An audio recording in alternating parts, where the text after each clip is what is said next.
Tutorial DK014, Chapter 1 Matter Jirim, Unit 1.3 Elements, Unsur-unsur, Unit 1.4 Physical and Chemical Changes, Perubahan fizikal dan perubahan kimia. Learning Outcomes, Hasil Pembelajaran. 1.3 Elements. First, define element. Second, identify the elements in the periodic table that exist as atoms and molecules, limited to group 1 to 13 until 18.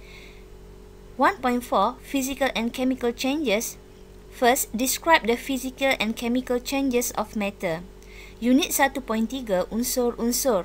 Pertama, pelajar perlu tahu maksud unsur. Kedua, pelajar perlu mengenal pasti unsur-unsur yang terdapat di dalam jadual berkala dan wujud sebagai atom atau molekul terhad kepada kumpulan 1, 2, 13 sehingga kumpulan 18. Unit 1.4 Perubahan fizikal dan perubahan kimia. Pelajar perlu tahu menerangkan perubahan fizikal dan perubahan kimia bagi jirim. 1.3 Elements. Question 1. Define element. Soalan 1. Berikan definisi untuk unsur. Element is a pure substance that cannot be separated into simpler substances by chemical means. Unsur adalah bahan kimia tulen yang tidak dapat dipisahkan atau dipecahkan menjadi bahan yang lebih kecil menerusi tindak balas kimia. It is made entirely from one type of atom. Unsur terdiri daripada satu jenis atom sahaja. As for example, helium gas and oxygen gas or diatomic molecule. Contoh pertama adalah gas helium. Gas helium terdiri daripada atom-atom helium yang sama jenis. Contoh yang kedua adalah gas oksigen. Gas oksigen terdiri daripada molekul O2. Molekul O2 adalah contoh diatomic molecule ataupun molekul diatom yang terdiri daripada dua atom yang sama jenis. Question 2. Complete the table below by referring to the periodic table. Lengkapkan jadual di bawah dengan merujuk kepada jadual berkala. Given elements sodium, calcium, aluminium, oxygen, and krypton. Find the group, period, and existence of these elements in form of atom or molecule. Kita diberikan unsur sodium, calcium, aluminium, oksigen dan krypton. Pelajar perlu cari kumpulan, kala dan kewujudan unsur-unsur tersebut dalam bentuk atom ataupun molekul.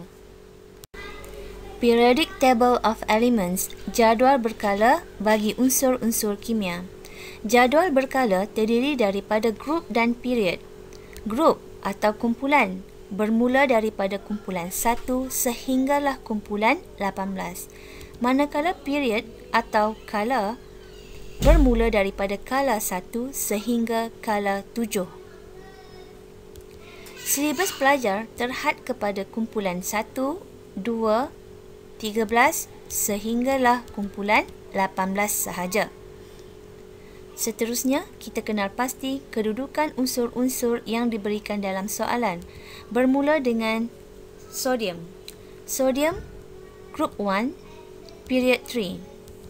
Calcium, group 2, period 4. Aluminium, group 13, period 3. Oxygen, group 16, period 2. Krypton, group 18, period 4. Seterusnya, kita kenal pasti pula kewujudan unsur-unsur tersebut secara semula jadi sama ada dalam bentuk atom atau molekul. Kumpulan 1 dan 2 wujud sebagai atom dalam bentuk logam. Manakala kumpulan 17 atau halogen wujud sebagai molekul diatom. Kumpulan 18 atau noble gas wujud sebagai atom. Based on previous explanation, these are the answers for group, period, and existence of element. Question 3. Identify the given species as atom or molecule. Soalan 3, pelajar perlu kenal pasti spesies yang diberikan ini sama ada atom atau molekul. Ingat, atom wujud sebagai satu entiti sahaja, manakala molekul adalah gabungan beberapa atom. We start with A. Helium. Formula He. Helium group 18 exists as monoatom gas. Helium is atom. B. Hydrogen gas. The formula is H2 or hydrogen single bond hydrogen. Hydrogen group 1, hydrogen gas exists as molecule. C. Magnesium. Formula Mg. Magnesium group 2 exists as atom. B. Ozone. Ozone is combination of oxygen atoms. The formula is O3. This is the structure of ozone. So, ozone exists as molecule. E. Chlorine gas. The formula is Cl2 or chlorine single bond chlorine. Chlorine, group 18. Chlorine gas exists as molecule. F. Potassium or formula K. Potassium group 1 exists as atom. Unit 1.4 Physical and Chemical Changes. Question 3. What is the difference between physical change and chemical change? 3a. Physical change is change in the appearance or physical of a substance, not its chemical composition. Perubahan fizikal adalah perubahan dari segi luaran atau fizikal suatu bahan, namun komposisi kimia tidak berubah. 3b. Chemical change is change in the molecular composition entirely. It involves the formation of new substances from chemical reaction. Tindak balas kimia adalah perubahan dari segi komposisi molekul secara keseluruhan. Ia melibatkan pembentukan bahan baharu daripada tindak balas kimia. Example of physical change is melting process and example of chemical change is combustion process. Contoh tindak balas fizikal adalah proses pencairan ais. Ais adalah molekul H2O dalam bentuk pepejal. Apabila ais berubah menjadi cecair, komposisi kimianya masih tidak berubah, iaitu masih lagi wujud dalam bentuk molekul H2O, cuma dalam fasa cecair. Manakala contoh untuk perubahan kimia adalah proses pembakaran. Misalnya, terdapat sebatian hidrokarbon yang bertindak balas dengan oksigen ataupun terbakar menghasilkan produk yang baharu, iaitu gas karbon dioksida dan molekul H2O. Question 4. Classify each of the following as a chemical or physical change. Kelaskan situasi di bawah sebagai perubahan kimia atau perubahan fizikal. A. Paper ignites when placed in a flame. Kertas terbakar apabila dinyalakan. Answer: chemical change. B. Charcoal burns leaving ashes. Arang terbakar menghasilkan abu. Answer: chemical change. A dan B merupakan perubahan kimia kerana kedua-duanya menghasilkan produk yang baharu menerusi tindak balas kimia, iaitu tindak balas pembakaran. Next is C. Sugar dissolved in water. Gula melarut di dalam air. Apabila gula larut di dalam air, ia akan menghasilkan satu larutan gula atau dikenali sebagai mixture, campuran. Dalam situasi ini, air tidak bertindak balas dengan gula. So, the answer is physical change, perubahan fizikal. D. Dry ice forms a vapor cloud when exposed to the air. Ais kering membentuk wasap apabila didedahkan ke udara. Ais kering adalah molekul CO2 karbon dioksida dalam fasa pepejal. Apabila ais kering didedahkan ke udara, ia akan bertukar menjadi fasa gas. Dalam situasi ini, hanya perubahan fizikal yang terlibat.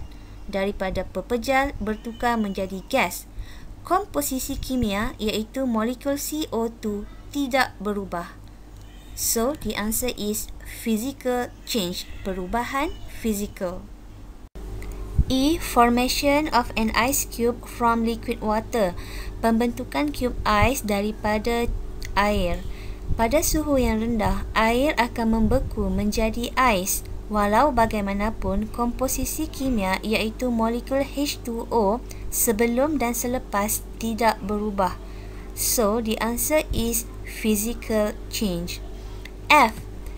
Gasoline evaporating, pemeruapan gasolin. Gasolin merupakan salah satu bahan bakar untuk enjin. Ia juga merupakan bahan yang mudah meruap. Maka, hanya melibatkan perubahan fasa daripada cecair kepada gas sahaja. Tiada tindak balas kimia yang berlaku. So, the answer is physical change. G. Distillation of alcohol, penyulingan alkohol.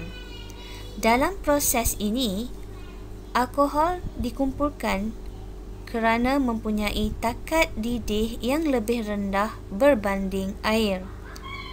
Tiada tindak balas kimia yang berlaku antara alkohol dan air. So, the answer is physical change. H. Digesting food, pencernaan makanan.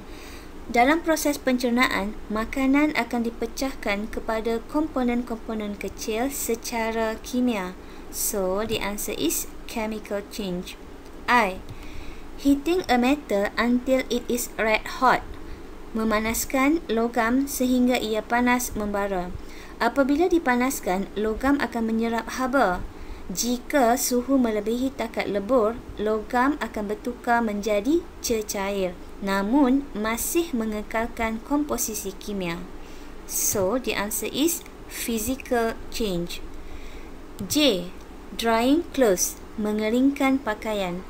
Apabila pakaian dikeringkan di bawah cahaya matahari, proses pemeruapan berlaku, iaitu cecair ataupun air bertukar menjadi wap air. Tiada tindak balas kimia yang berlaku. So, the answer is physical change. End of slide. Thank you.